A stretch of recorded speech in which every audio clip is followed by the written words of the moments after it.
जो देश के किसान मजदूर के लिए जो हमारा 100 का जत्था निहत्था होगा, कुछ भी पास में नहीं होगा। जो डीसी हवाला बोल रहे हैं, झूठ बोल रहे हैं, इनके पास मारू हथियार है, नहीं है यहाँ आई है, देख लीजिए कौन हमारे पास हथियार है।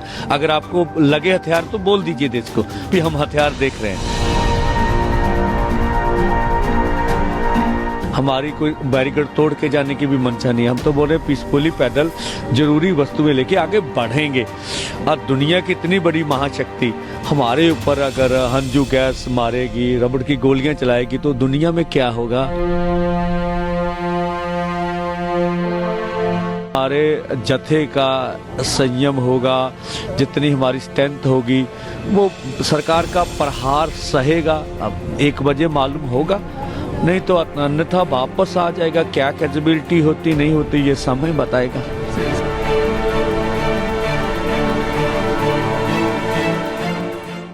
देखिए, जिस तरह से देश के न्यायालय में भारत सरकार और हरियाणा सरकार ने बोला था, अगर देश के किसान पैदल आते हैं, उनको हमारे ट्रैक्टर ट्रॉली के ऊपर आपत्ति थी, जो जैसा वो बोल रहे थे। केंद्र के मंत्री अथवा राज्यों के मंत्री भी बोलते रहे हैं, अगर ट्रैक्टर ट्रॉली छोड़कर आए, कोई भी व्हीकल में आ जाएं, हमें कोई आपत्ति नहीं है। अब 100 का मरजीवड़े का जत्था है हमारा।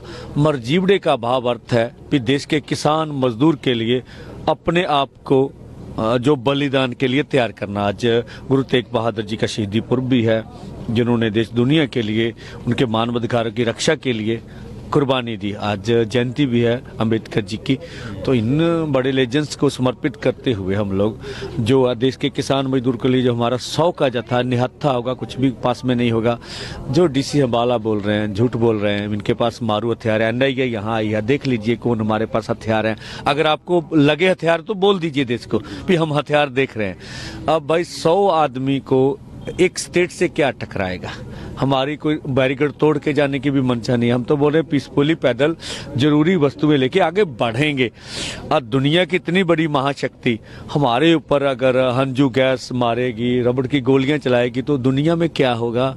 ये मोदी जी को हम तो कहते हैं भगवान सद्बुद्धि दे, गृह मंत्री जी को सद्बुद्धि दे। हमारी बात नहीं माननी, कम से कम अपने उपराष्ट्रपति जी की तो बात मान लीजिए।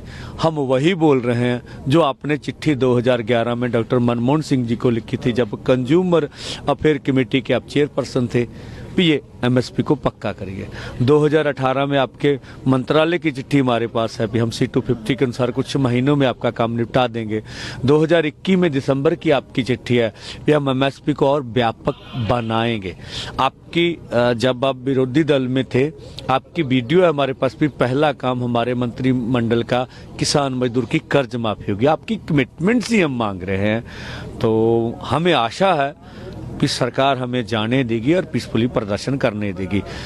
जितना हमारे जत्थे का संयम होगा, जितनी हमारी स्ट्रेंथ होगी वो सरकार का प्रहार सहेगा। अब 1 बजे मालूम होगा, नहीं तो अन्यथा वापस आ जाएगा। क्या कैपेबिलिटी होती नहीं होती ये समय बताएगा। सर, किसान संगठन यहाँ पे तकरीबन 10 महीनों से धरने पे बैठा है अपनी मांगों को लेकर के।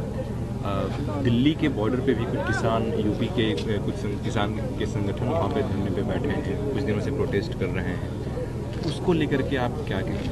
हाँ, देखिए, जहाँ वहाँ स्थानीय नोएडा के लोगों की समस्या है, उनको सरकार को मानना चाहिए। ये तो देशव्यापी आंदोलन है। देश की 12 मांगों के ऊपर हम वार्ता करना चाहते हैं सरकार से। क्या क्या मांगे हैं सर? एमएसपी, लीगल गारंटी कानून, किसान मजदूर की कर्ज माफी, C250 के अनुसार फसलों के दाम, भारत WTO से बाहर आए, मजदूरों की नरेगा मिले, अच्छी दिहाड़ी हो, इस तरह का फसली बीमा योजना हो, आदिवासियों की संविधान की 5वीं अनुसूची लागू हो। इस तरह की 12 मांगे हैं। लखीमपुर खीरी का इंसाफ है।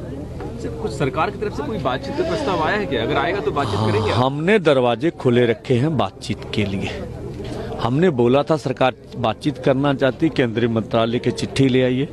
अगर हरियाणा के सीएम दखलंदाजी करेंगे, उनके दफ्तर की चिट्ठी हो, अगर पंजाब के सीएम हो, उनके दफ्तर की चिट्ठी हो, हमारे वार्ता के लिए दरवाजे खुले हैं।